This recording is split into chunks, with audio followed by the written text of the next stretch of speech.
بسم الله الرحمن الرحيم Bismillahirrahmanirrahim. Assalamualaikum warahmatullahi wabarakatuh. Alhamdulillahi ala ihsanih wa syukru lahu ala taufiqihi wa amtinanih. Asyhadu an la ilaha illallah wahdahu la syarika lahu ta'ziman li sya'nih wa asyhadu anna Muhammadan abduhu wa rasuluhu da'ila ridwanih. Allahumma salli alaihi wa ala alihi wa ashabihi wa ikhwanih. Hadirin hadirat yang dirahmati oleh Allah Subhanahu wa taala. Kita melanjutkan bahasan kita masih pada bab ke-35, bab maja'a fir riya, tentang permasalahan riya. Pada pertemuan lalu telah kita bahas hukum-hukum yang berkaitan dengan riya. Pada pertemuan kali ini kita akan bahas tentang dalil-dalil yang dibawakan oleh al-muallif, sang penulis, yaitu Syekh Muhammad bin Abdul Wahhab rahimahullahu taala, tentang haramnya riya. Adapun dalil yang pertama yaitu dalam surat Al-Kahfi ayat 110, kata Allah Subhanahu wa taala, "Qul innama ana basyarum mislukum yuha ilayya annama ilahukum ilahu wahid. Faman kana yarju liqa'a rabbih falyamal amalan shalihan wa la yusyrik bi ibadati rabbih ahada." Kata Allah, katakanlah wahai Muhammad, innama ana basyarum mislukum, sungguhnya aku ini hanyalah manusia seperti kalian, yuha ilayya, tapi aku diberi wahyu kepadaku oleh Allah Subhanahu wa taala. Dan aku diberi wahyu annama ilahukum ilahu wahid, bahwasanya tidak ada yang berhak, sungguhnya Tuhan kalian hanyalah Tuhan yang esa, yaitu Allah Subhanahu wa taala. Faman kana yarju liqa'a rabbih, barang siapa yang berharap untuk bertemu dengan Rabb-nya, falyamal amalan shalihan, maka hendaknya dia mengerjakan amalan saleh, wala yusyrik bi ibadati rabbih ahada, dan janganlah dia berbuat syirik kepada Rabb-nya sama sekali. Baik. Adapun sisi pendalilan, ya. Jadi ayat tersebut dibuka dengan qul innama ana basyarum mislukum yuha ilayya, sungguhnya aku hanyalah manusia seperti kalian. Dan ini sudah kita pernah bahas, Rasulullah SAW adalah manusia seperti yang lainnya. Beliau makan, beliau minum, beliau buang hajat, beliau tidur, ya, beliau sakit, beliau meninggal, ya, bahkan beliau pernah disihir sebagaimana telah lalu pembahasannya, ya. Beliau terkadang intinya beliau manusia tidak berhak untuk disembah, ya. Bahkan beliau pernah lupa, innama ana basyarun ansa kama tansaun, sungguhnya aku hanyalah manusia, aku lupa sebagaimana kalian lupa. Fa idza nasitu fadzakiruni, jika aku lupa maka ingatkanlah aku. Dan Rasulullah dalam beberapa salat beliau lupa sehingga kemudian sujud sahwi. Ini menunjukkan sifat kemanusiaan Nabi sallallahu alaihi wasallam. Bedanya Rasulullah SAW itu diberi wahyu. Tetapi beliau jadi Rasul, tidak boleh diangkat derajatnya sampai menjadi Tuhan. Beliau tetap seorang Rasul, bagaimanapun juga tetap manusia. Diwahyukan kepada beliau, annama ilahukum ilahu wahid. Ya. Annama ilahukum ilahun wahid. Faman kana yarju liqa'a rabbih falyamal amalan shalihan wala yusyrik bi ibadati rabbih ahada. Baik, kata Allah Subhanahu wa taala, diwahyukan kepada Nabi sallallahu alaihi wasallam bahwasanya Tuhan kalian Tuhan yang satu, bahwasanya sesembahan kalian adalah Maha Esa. Maha Esa. Faman kana yarju liqa'a rabbih, barang siapa yang berharap bertemu dengan Rabb-nya, falyamal amalan salihah, maka beramalah amal yang saleh. Wala yusyrik, dan jangan berbuat syirik, dan tidak berbuat syirik. Tidak mensekutukan Allah dalam peribadatannya seorang pun. Di sini Allah Subhanahu wa taala berfirman, ya, bahwasanya sembahan kalian Maha Esa, cuma satu yang berhak disembah. Dan ini isyarat bahwasanya segala ibadah hanya untuk Allah Subhanahu wa taala. Maka seorang tidak boleh beribadah untuk mencari pujian manusia. Kemudian barang siapa yang berharap bertemu dengan Rabb-nya, sebagian ulama seperti Syekhul Islam Taimiyah menyebutkan, sebagian ulama berdalil bahwasanya ini dalil liqa, kata liqa itu bertemu, maksudnya melihat ru'yatullah. Maksudnya ru'yatullah. Itu melihat wajah Allah. Dan ini kenikmatan yang tertinggi di surga. Ya, lebih tinggi daripada kenikmatan-kenikmatan surga yang lainnya, ya. Kelezatan tertinggi adalah melihat wajah Allah Subhanahu wa taala. Allah berfirman, barang siapa yang ingin melihat wajah Allah, maka dia harus ikhlas. Ingin bisa mendapatkan kenikmatan melihat wajah Allah, falyamal amalan salihah, maka hendaknya dia mengerjakan amal apa? Saleh, amal saleh. Apa itu amal saleh? Yaitu saleh zahir dan batinnya dan batin. Saleh zahirnya berarti sesuai dengan sunnah apa? Nabi. Sunnah Nabi sallallahu alaihi wasallam. Batinnya saleh itu harus apa? Ikhlas hanya untuk Allah. Falyamal amalan salihan. Wala yusyrik, dan jangan berbuat syirik. Di sini kata yusyrik, kalau antum belajar bahasa Arab, yusyrik ini setiap fi'il kata kerja dia mengandung dua, mengandung masdar dan waktunya, yaitu perbuatan dan waktu. Kalau fi'il madhi maka mengandung masa lalu, kalau fi'il mudhari mengandung masa sekarang atau masa depan. Dan maka dia mengandung al-masdar. Ini bisa dibahas, bisa dilihat dalam buku-buku nahwu seperti dalam buku Ibnu Malik, ya, Syarah Alfiyah Ibnu Malik, syarahnya Ibnu Aqil. Beliau bahas tentang masalah ini juga, dan juga disebut dalam buku-buku usul fikih. Sehingga dalam fi'il ini mengandung masdar, yaitu isyrakan, isyrak atau isyrakun, ya. Yang dia adalah isim nakirah. Antum catat aja, nanti suatu saat antum belajar bahasa Arab, antum bisa cek. Kalau sekarang antum catat aja dulu, ya. Sehingga tatkala di sini ada isim nakirah yang terkandung dalam fi'il ini dan dia datang dalam konteks kalimat nafi, maka dia mengandung ini umum, memberikan faedah umum, yaitu mencakup semua syirik, syirik akbar maupun syirik apa? Asghar. Kalau kita artikan dalam bahasa kita, dan janganlah berbuat syirik apapun, syirik kecil maupun syirik apa? Besar. Bi ibadati rabbih, dalam beribadah kepada Rabbnya, ahadan, ini juga isim nakirah. Ini isim nakirah sama memberikan faedah keumuman. Ini isim nakirah, memberikan ta'um, memberikan faedah keumuman, yaitu siapapun tidak boleh disekutukan kepada Allah. Yaitu tidak boleh mensekutukan Allah kepada siapa? Tidak boleh mensekutukan Allah dengan siapapun. Apakah nabi, apakah wali? Tidak boleh. Tidak boleh kita salat, ya, misalnya untuk dipuji oleh wali. Tidak boleh kita salat untuk dipuji oleh ustaz. Apalagi cuma hanya dipuji tetangga. Paham? Paham? Tidak boleh mensekutukan Allah dalam peribadatan dengan siapapun. Ya, tidak boleh. Maka dari sini kita tahu bahwasanya ayat ini mengandung keumuman dari dua sisi. Pertama dari sisi jenis syirik, dilarang berbuat syirik besar maupun syirik kecil, dan di antara syirik kecil adalah apa? Riya. Di antaranya apa? Riya. Kemudian juga dari sisi kedua, tatkala berbuat ibadah tidak boleh mensekutukan Allah dengan siapapun, termasuk seorang beribadah untuk dipuji oleh siapapun. Maka dua keumuman ini, keumuman syirik dengan keumuman ahadan, menunjukkan dilarangnya untuk berbuat riya. Paham? Mau saya ulang lagi ya? Terlalu panjang.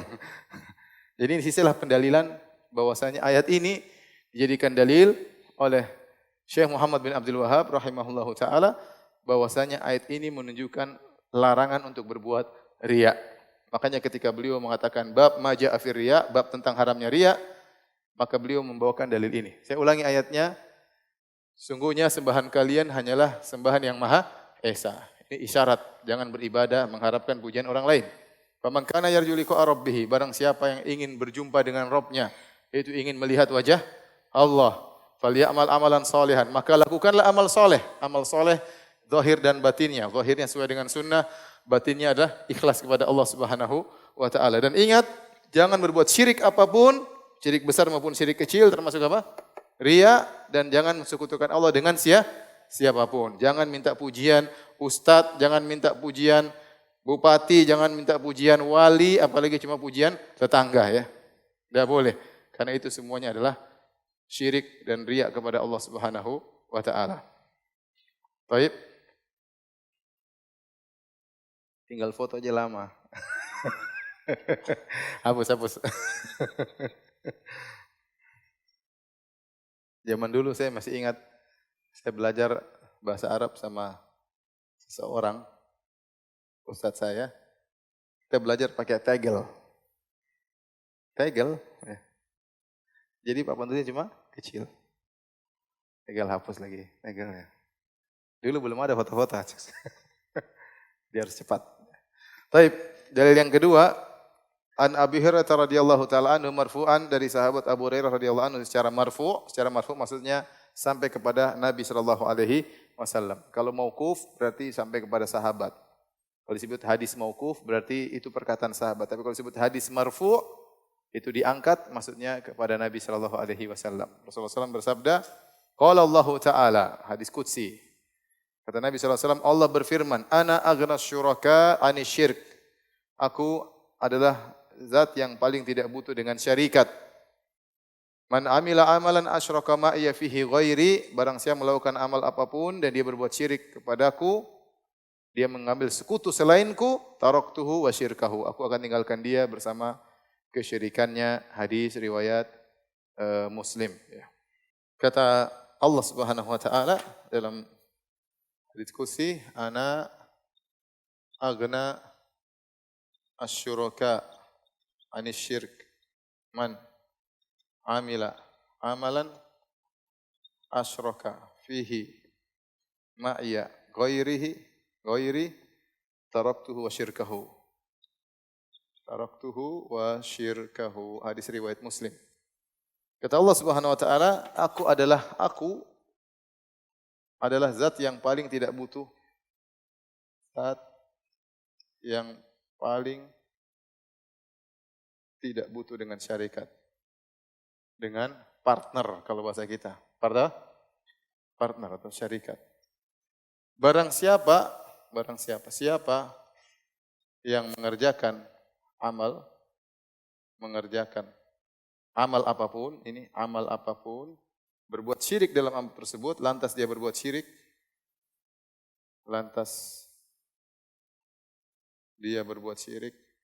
mensekutukan aku dengan selainku,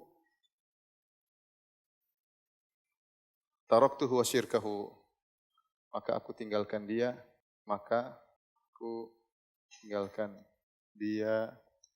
dan kesyirikannya. Baik, ini hadis-hadis sahih riwayat apa? Rawahu Muslim. Di sini Allah buka firman-Nya dengan berkata, ana aghnas syuraka. Aku adalah yang paling tidak butuh dengan partner. Allah tidak butuh dengan partner. Allah Maha Kaya. Ya, berbeda dengan syarik-syarik yang ada di dunia. Sekaya apapun orang, mungkin pada suatu saat dia tidak butuh partner, dalam kondisi yang lain dia butuh partner. Ya. Dalam segala hal, dia butuh kerjasama dengan yang lainnya. Dia ingin bangun keluarga, dia butuh istri. Dia ingin bangun pekerjaan, dia butuh pergi ke instansi-instansi tertentu. Intinya dia tidak bisa sendirian. Kalaupun dia bisa bersendirian, maka cuma dalam waktu tertentu.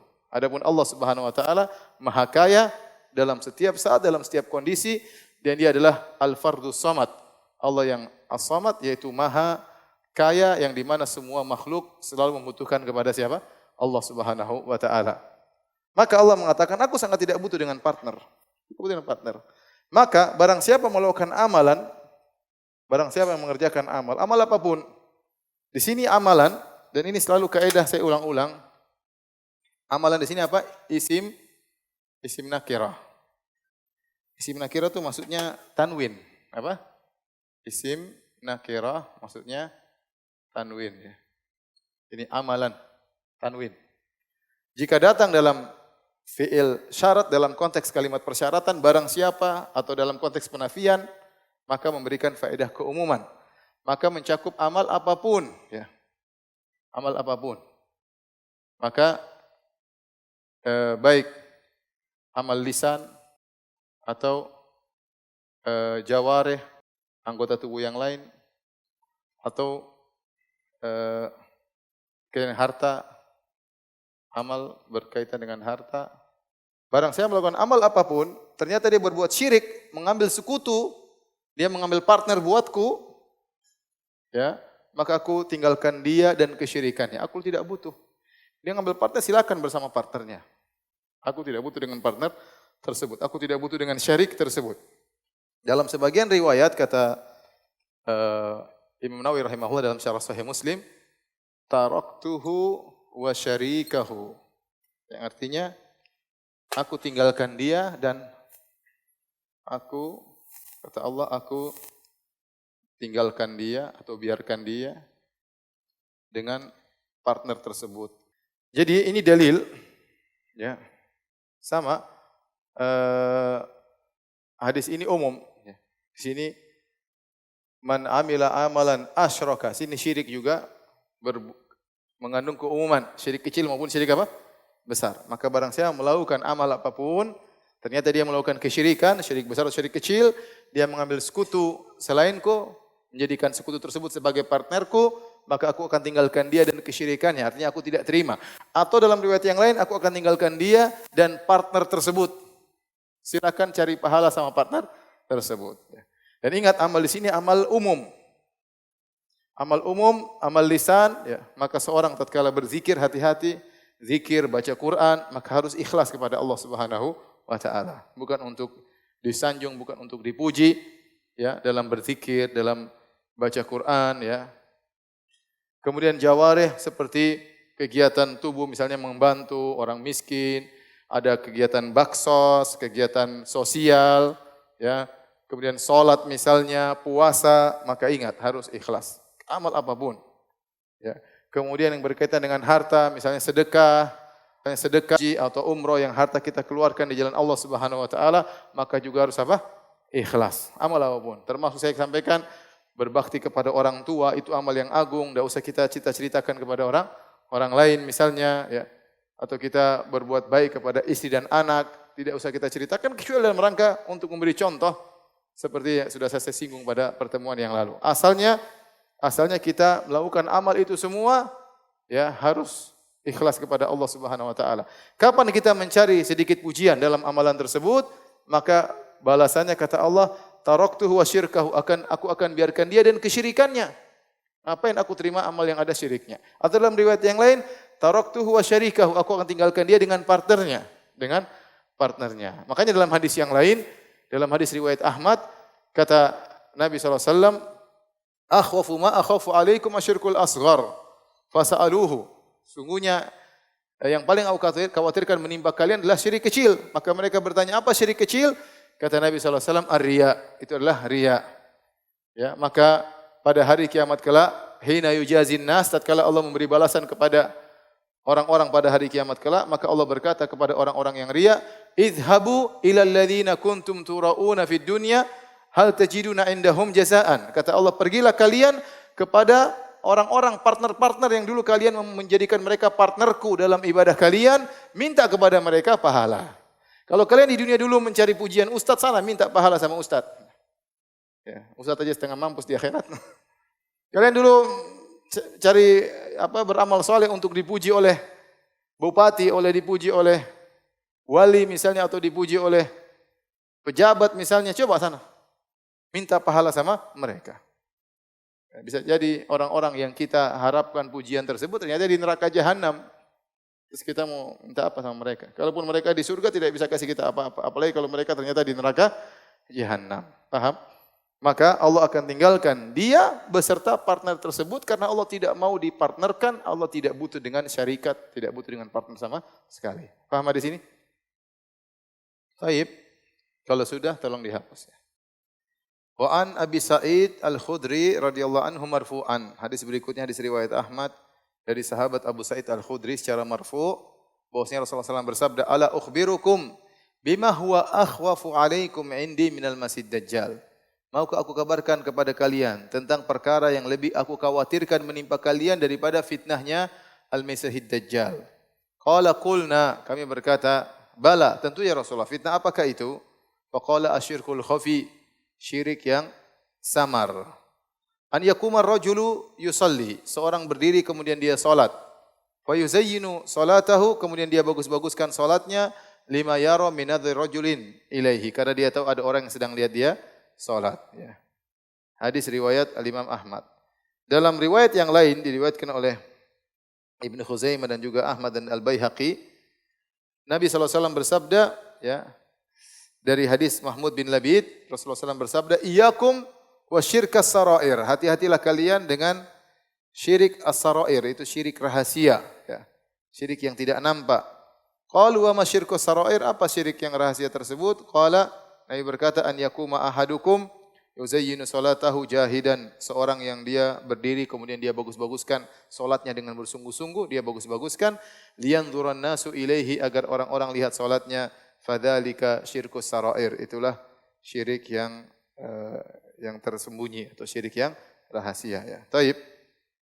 Di sini Nabi SAW mengabarkan kepada para sahabat, ala ukhbirukum bima huwa akhwafu alaikum indi minal masih dajjal.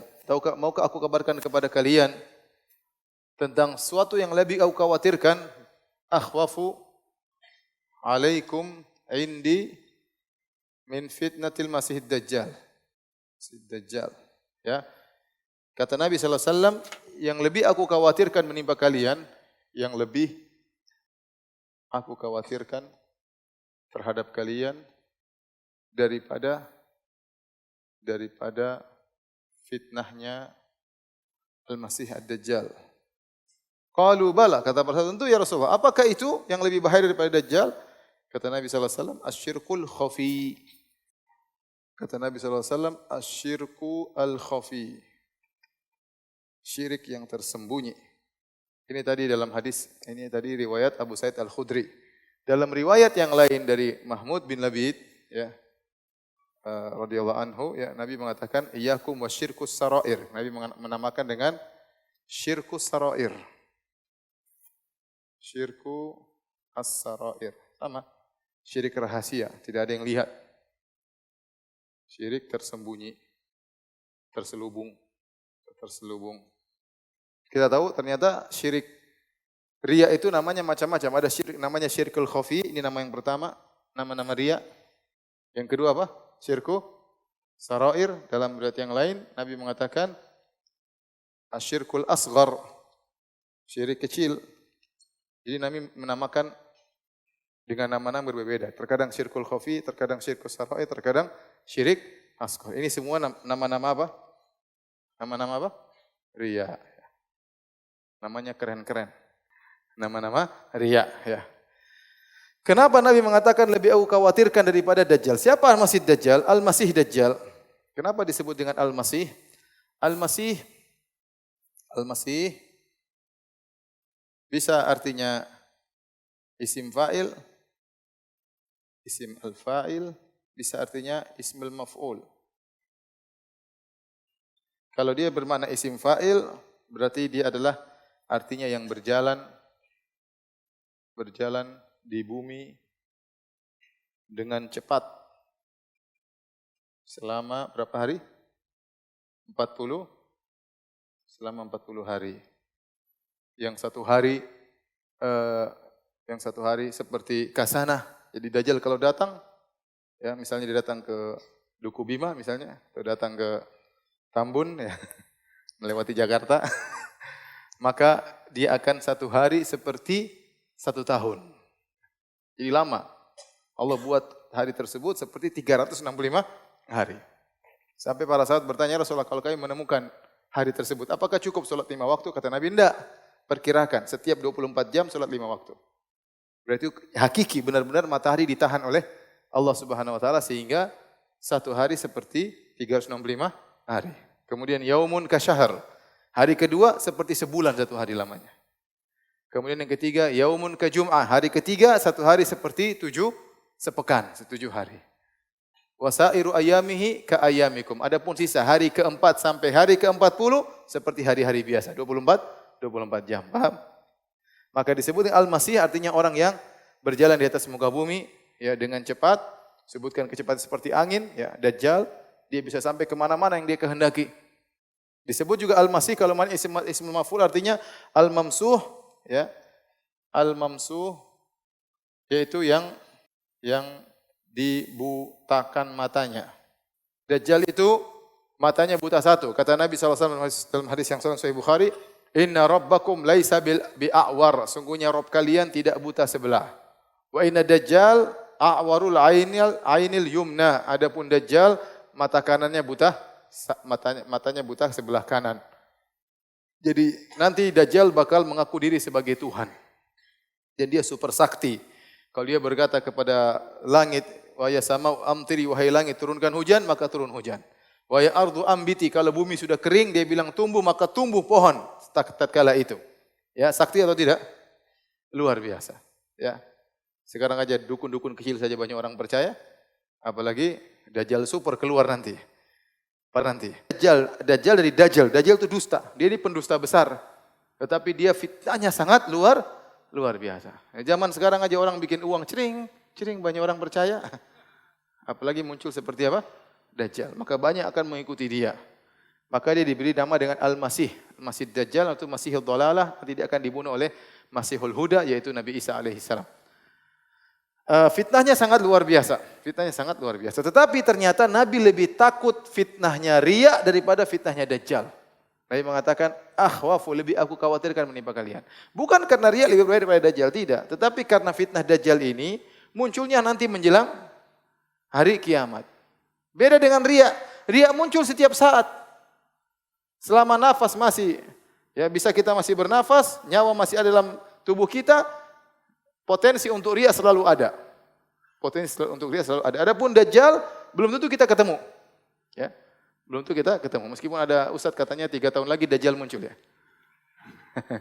3 tahun lagi Dajjal muncul, kemudian turun Nabi Isa, kemudian Nabi Isa hidup 7 tahun, berarti 10 tahun lagi kiamat. Hati-hati nanti bangun rumah hitung-hitung yang benar ya. 10 tahun lagi apa? Kiamat ya.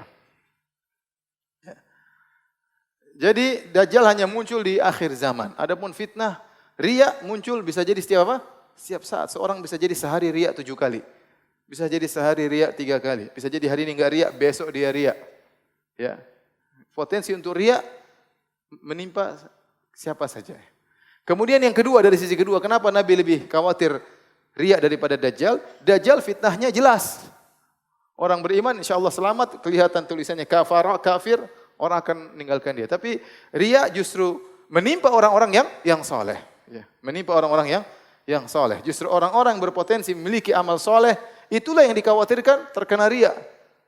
Nabi tidak berbicara tentang tukang mabuk, tukang main musik, tukang zina, tidak. Ya, tapi Nabi berbicara tentang orang-orang soleh. Nabi mengatakan, akhwafu alaikum, ya aku khawatirkan menimpa kalian, wahai para sahabatku.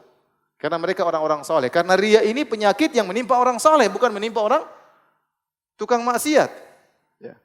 Masa seorang mau riya dengan, saya minum khamr banyak. Itu bukan riya, itu bahlul namanya. Kemudian, mau memamerkan riya ya memang khamr amal soleh. Sebagian orang, saya sudah zina dengan 90 wanita. Itu bukan riya itu. Ya, itu namanya bahlul ya. Ya, dipamerkan kebahlulannya ya. Dia bangga-banggain ya. Maka riya tidak menimpa orang-orang tersebut. Riya justru menimpa orang-orang yang soleh. Dari sisi itulah, dari dua sisi tadi, maka Nabi lebih mengkhawatirkan riya daripada fitnah apa? Dajjal. Saya ulangi, dari sisi Dajjal hanya muncul di akhir apa? Zaman. Adapun riya setiap saat. Ya, yang kedua, Dajjal kalau orang soleh insya Allah selamat. Justru riya menimpa orang-orang apa? Soleh. Paham di sini? Dan tatkala Nabi SAW menamakan berbagai macam nama. Syirkul khafi, syirik yang samar. Syirkus sarair, seperti rahasia yang ada dalam tubuh, tidak ada yang tahu. Tiba-tiba seorang terkena riya. Entah dia sadari, entah dia tidak sadari. Ya. Nabi namakan syirik kecil, berarti ini penyakit berbahaya. Seorang harus waspada, jangan sampai terkena penyakit yang sangat mengerikan. Ini syirik kecil. Riya, kalau dia terkena maka dia harus segera melawan, perbaiki jiwanya. Jangan sampai amal soleh yang dia sudah kerjakan begitu banyak ternyata tidak bernilai. Setan tidak peduli ente beramal soleh sebanyak-banyaknya. Setan tidak peduli. Yang penting menurut setan ente enggak ikhlas. Gimana caranya? Mungkin orang mengeluarkan uang 1 miliar, 2 miliar, ratusan juta. Setan tidak, biarin aja. Tapi setan bikin bagaimana dia supaya riya. Kalau udah riya, selesai. Udah riya, maka selesai. Amal yang dia kerjakan selama ini tidak ada nilainya sama sekali. Bukan cuma 0, bahkan minus, diancam untuk masuk neraka. Sebagaimana hadis-hadis yang telah kita sampaikan sebelumnya. Di sini Rasulullah SAW mencontohkan tentang syirik yang tersembunyi tersebut. Kata Nabi SAW, an yakumar rajulu fayusalli. Seorang berdiri kemudian dia salat. Fayuzayyina salatahu, kemudian dia bagus-baguskan salatnya. Lima yadra min nuri rajulin ilaihi, karena dia tahu orang sedang perhatikan dia salat. Dia bagus-baguskan salatnya bukan karena Allah Subhanahu wa taala, tapi karena ingin dipuji. Nabi SAW pernah berkata kepada Abu Musa al-Asy'ari tatkala dia membaca Al-Qur'an dengan indah, ya. Maka Nabi mengatakan, laqad utita mizmaran min mazamiri ali Daud. Sungguhnya engkau telah diberikan suara yang indah dari suara-suara indah keluarga Daud. Ya. Sebagian orang mengatakan dalil bahwasanya mizmar kan artinya seruling. Berarti boleh main seruling, boleh pakai menjadi main apa alat? Alat musik. Ini pemahaman yang keliru ya. Karena Nabi tidak sedang memuji Abu Musa al-Asy'ari lagi main gitar, tidak ya. Musa al-Asy'ari lagi ngaji. Ya. Suaranya indah. Mizmar itu ungkapan tentang keindahan suara. Ya. Maka Nabi mengatakan, saya dengar suara engkau mengaji. Maka kata Abu Musa al-Asy'ari, kalau saya tahu kau mendengarkan apa yang lantunan bacaan Qur'anku, la habbartu laka tahbira, maka aku akan baguskan lagi untukmu.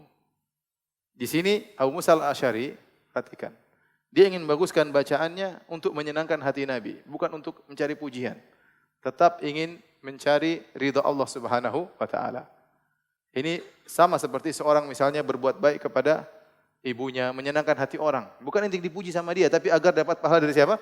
Allah. Bukankah dituntut kita untuk menyenangkan hati orang? Makanya Nabi SAW menyebut tentang amalan yang dicintai oleh Allah Subhanahu Wa Taala. Ya, di antaranya adalah memasukkan rasa bahagia kepada saudaramu. Masukkan rasa bahagia ke dalam hati saudaramu. Ya. Tapi jangan cari pujian dari dia. Jangan cari pujian dari dia. Maka demikian juga seorang imam kemudian sholat, dia membaca lantunan yang baik. Bukan untuk dipuji. Kalau dia ingin dipuji oleh jamaahnya, binasa dia. Berarti dia riya. Tapi kalau dia ingin menyenangkan jamaah agar mereka lebih khusyuk dalam sholatnya, dan dia mencari ridha Allah Subhanahu Wa Taala, maka tidak mengapa. Itu bedanya. Bedanya tipis. Amalannya sama, tapi niat mempengaruhi.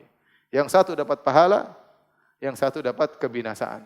Kalau dia memperindah bacaan Qur'annya, supaya menyenangkan hati orang, orang biar tentram mendengarkan lantunan Al-Qur'annya. Karena Allah Subhanahu wa taala maka dapat pahala. Tapi kalau dia baguskan bacaannya supaya dipuji oleh orang, maka dia binasa, dia terjerumus dalam riya yang Nabi ingatkan tersebut. Yaqumur rajulu, seorang berdiri, fayusalli, kemudian dia salat, fayuzayyinu salatahu, kemudian dia bagus-baguskan salatnya, lima yara min nadhari rajulin ilaihi, karena dia tahu ada orang yang sedang lihat dia sedang salat. Maka ini contoh syirik kecil yang diingatkan oleh Nabi sallallahu alaihi wasallam. Dan ini banyak, seseorang berdakwah misalnya, dia berdakwah kemudian tahu-tahu dia ingin dipuji maka dia bagus-baguskan retorikanya, ya. Dia perbanyak dalil-dalilnya supaya orang memuji dia. Beda, orang menyampaikan dalil banyak supaya orang paham karena Allah Subhanahu wa taala, dengan dia menyampaikan dalil banyak dengan retorika yang canggih supaya dipuji orang. Amalannya sama, tapi niat yang menentukan. Yang satu karena Allah Subhanahu wa taala, pengajiannya bagus karena Allah menarik, dia dapat pahala. Yang satu memperbagus kajiannya supaya dipuji oleh masyarakat, maka dia dapat dosa, Dan ini berlaku dalam segala hal, pengajian, lantunan Al-Qur'an ataupun yang lainnya. Taib, hadirin yang dirahmati oleh Allah Subhanahu wa taala, di penghujung pengajian ya, saya ingin menyampaikan tulisan yang pernah saya buat ya beberapa tahun yang silam tentang syirik atau riya terselubung. Riya terselubung. Ini pada pada 4 Februari 2013, tulisan lama ya. Saya sebutkan beberapa contoh yang disebut dengan riya kreatif. Riya apa? Kreatif. Tapi di penghujung kajian kita, saya menyebutkan atau sebagian tulisan yang pernah saya tulis dahulu tentang judulnya riya terselubung. Tapi sebenarnya ini riya kreatif ya. Riya apa? Kreatif. Pertama, seorang menceritakan keburukan orang lain. Seperti dia mengatakan, si fulan pelit, si fulan malas sholat malam, si fulan itu kalau untuk ilmu ngantuk aja kerjanya misalnya. Dia menceritakan keburukan orang lain tersebut, maksudnya supaya orang yang mendengar paham, dia tidak seperti itu. Kalau dia nuntut ilmu, dia rajin. Kalau dia malam, dia sholat malam. Kalau si fulan pelit, saya tidak pelit, saya dermawan. Ini riya berbahaya. Ya, karena dia menggabungkan antara riya dan ghibah ya. Kata dia udah gibah orang dan dia riya. Ya. Tapi dia tidak bilang secara langsung. Kalau saya ikut pengajian, saya tidak ngantuk, saya nyata. Tapi dia nyela orang. Tadi mencela orang udah paham dia tidak demikian. Si fulan tuh kalau ikut pengajian nggak pernah nyatat. Maksudnya kalau saya nyatat. Maksud lu apa? Maksud gue nyatat gitu loh. Itu saya kalau subhanallah si fulan itu di masjid sholat subuh nggak pernah kelihatan. Coba, apa yang dipahami? Dipahami bahwasanya saya selalu sholat subuh di masjid. Seperti itu. Ini namanya riya plus gibah ya. Ini bahaya. Bahaya ya. Seorang hati-hati yang sampai dia riya dengan kreativitas dari syaitan tersebut. Yang kedua misalnya seorang menceritakan kenikmatan wa amma bi nikmati rabbika fahaddits. Firman Allah benar, adapun nikmat Allah maka ceritakan. Tapi dia ceritakan bukan dalam rangka bersyukur kepada Allah tapi dengan niat lain. Untuk menunjukkan dia orang soleh. Bahwasanya dia berhak mendapatkan apa? Nikmat tersebut ya. Beda ya. Beda seorang menyebutkan nikmat kalau dia bersyukur kepada Allah, dia ngakui saya ini siapa sih, tapi Allah alhamdulillah kasih saya banyak nikmat. Ya, saya sering melakukan kesalahan tapi nikmat tidak berhenti-berhenti. Beda dengan oh saya alhamdulillah, masya Allah Allah kasih, masya Allah dirinya ya, masya Allah saya masya Allah. Tergantung niatnya apa. Kita tidak boleh nuduh orang ria. Ingat, ini semua bukan ana ngajarin antum nuduh orang ria, ya. Oh ini ria, oh ria ini. Jangan, bukan maksud ana. Antum hati-hati, jangan sampai antum ria. Kalau antum menceritakan kenikmatan yang Allah berikan kepada antum, jangan dalam rangka untuk riya, supaya orang pahami bahwasanya antum orang soleh, memang Allah selalu membela antum, menjaga antum dan yang lainnya, hati-hati. Ya. Contoh misalnya seorang memuji gurunya. Oh guru saya masya Allah Syekh Fulan, oh orangnya ini semua ya. Ternyata maksud dia memuji-muji gurunya setinggi langit agar dia juga naik pangkat. Kenapa? Karena dia murid dari guru tersebut. Ini dilakukan oleh sebagian orang. Ya. Ngangkat gurunya setinggi langit, dan orang tahu dia murid dari guru tersebut. Gurunya naik pangkat, dia ikut otomatis naik apa? Naik pangkat. Hati-hati. Atau sebagian orang mereka oh saya dekat dengan Ustadz Fulan, saya dekat dengan Syekh Fulan. Terus kalau ente dekat dengan Syekh Fulan, ente jadi orang alim. Kalau ente dekat dengan Ustadz berarti ente orang alim. Berarti ente orang soleh gitu maksudnya. Tidak ada hubungannya. Ente dekat dengan Ustadz belum tentu ente soleh. Dulu orang-orang munafik dekat dengan Nabi SAW tetap munafik. Dekat dengan Nabi SAW tetap jadi munafik. Ikut pengajian Nabi tetap jadi munafik. Jadi hati-hati itu semua jangan sampai pokoknya Allah Maha tahu dengan niat antum. Dan kalau antum menyampaikan suatu hati-hati ya. Nanti baca sendirilah di internet ada ya. Riya terselubung ya. Saya khawatir antum banyak yang tersinggung. Baik, demikian saja kajian kita. Tidak usah ada tanya jawab ya. Demikian, subhanakallah bihamdik, asyhadu an la ilaha illa anta, astaghfiruka wa atubu ilaik. Assalamualaikum warahmatullahi wabarakatuh.